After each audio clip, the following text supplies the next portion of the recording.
Destructive versus constructive distortion.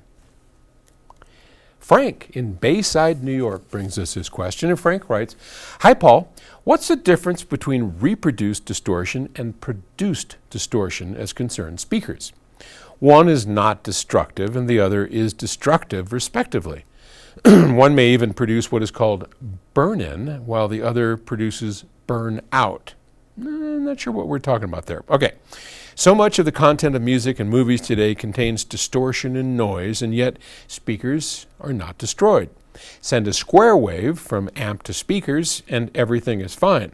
Send a cut-off output to speakers and the speakers, especially tweeters, below, even though the waveform from an oscilloscope looks like a square wave." Whew, got a lot of stuff in there.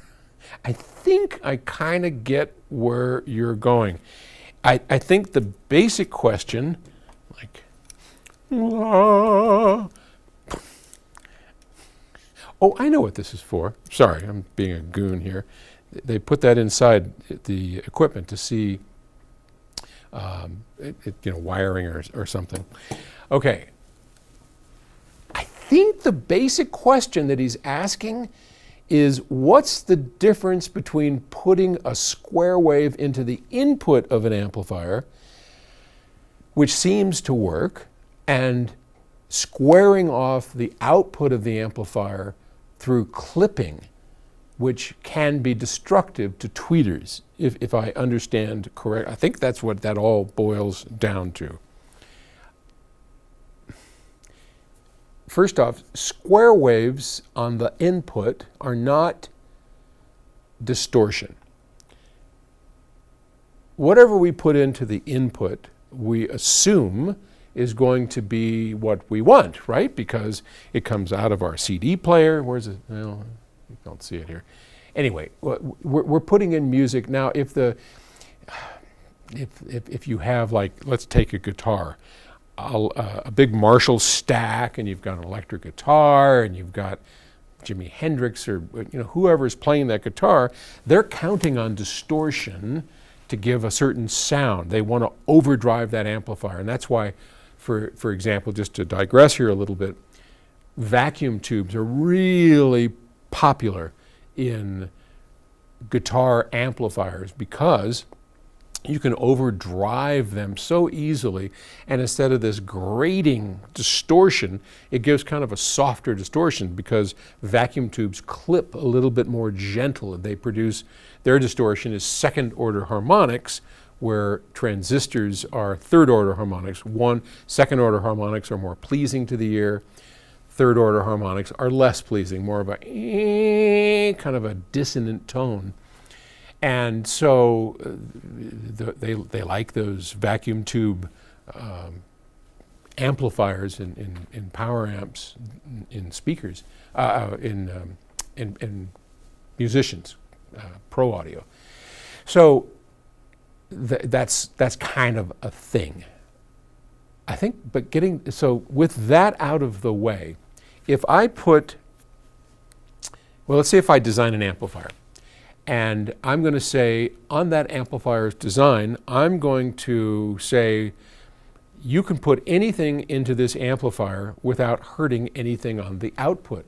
Now, we're not talking about clipping. We're not talking about overdriving the living crap out of an amplifier. But we're talking about within the bounds of the amplifier, like what I think Frank is talking about. So when I design an amplifier, I make sure that no matter what you give me, whether it's distorted Jimi Hendrix or it is a pure sound of the violin or voice, that amplifier is going to be able to handle it perfectly. And I do that by, in some cases, rolling off the very top end. I'm not going to let you put in 200,000 cycles, or just ultra high frequencies which may damage the amplifier or something down the road. I'm not going to allow you to do that. So I make sure on the input that, other than clipping, you're not going to be able to give me anything that's going to harm anything else on the outside. I've already accounted for all of that. Does that make sense? Now, if you give me a signal that causes my power amplifier to clip, Now we have a whole different ball game, okay? If that amplifier clips, in other words, it goes up too high and it just saturates, and I take the full extent of my power supply and dump it into your loudspeaker, you're going to have trouble on your tweeter. You're probably going to blow your tweeter if it stays on too long. They can handle some, but not for too long. So that's the difference. One, I can put anything I want in. It's planned for. Life's good. Give me what you want. I'll take care of it. That's up to me. It's on me as a designer. The other one, if you make my power amp that I designed go nuts on the output and I didn't shut it down or didn't do something to protect that tweeter, then the tweeter's gonna die. I hope that actually answers your question, and that was the essence of your question. It was a good one. We get all kinds of great questions on here. We're out in production right now, by the way. And again, I probably say it more often than I should. If you want to come and learn about what we do here, you have an open invitation to Boulder, Colorado. Come on down. Some people come here and actually make a night of it. They'll stay at the Boulderado Hotel. They'll come and do a little hike. They make this part of their destination, and I hope if you're into audio, you do the same thing.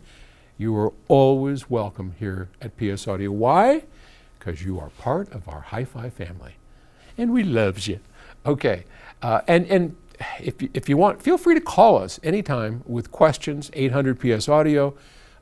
If we can hook you up with some gear, or you just have a question you want to ask, feel free to do so. We are here for you. Okay, talk to you later.